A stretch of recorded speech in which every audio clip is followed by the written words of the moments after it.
মন্তেশ্বরের শাহাপুর গ্রামে সুস্বাস্থ্য কেন্দ্রের উদ্বোধন করা হলো। পূর্ব বর্ধমান জেলার মন্তেশ্বর ব্লকের মন্তেশ্বর পঞ্চায়েতের অন্তর্গত আসানপুর শাহাপুর গ্রামের শ্রীপল্লী বাজার নিকটবর্তী এলাকায় শাহাপুর সুস্বাস্থ্য কেন্দ্রটির উদ্বোধন করা হয়।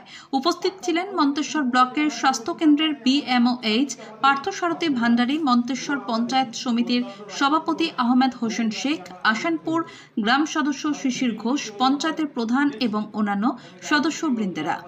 মন্তেশ্বর থেকে ফাইজুল শেখের রিপোর্ট, MBS নিউজ।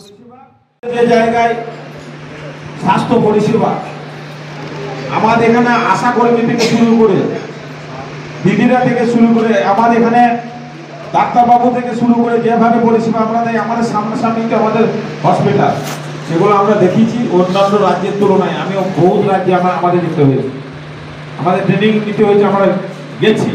এটা আমি দায়িত্ব নিয়ে বলতে পারি, আমাদের পশ্চিমবাংলার যে স্বাস্থ্য পরিষেবা যে উন্নয়ন, আমি দায়িত্ব নিয়ে বলতে পারি অন্যান্য রাজ্যে আমরা বহু রাজ্যে আমরা গেছি সেরকম পরিষেবার জন্য আমি দেখে এসেছি। তাই সকলকেই আর একবার নমস্কার, প্রণাম, স্যালুট জানিয়ে আমার এই ক্ষুদ্র এবং ছোট্ট বক্তব্য শেষ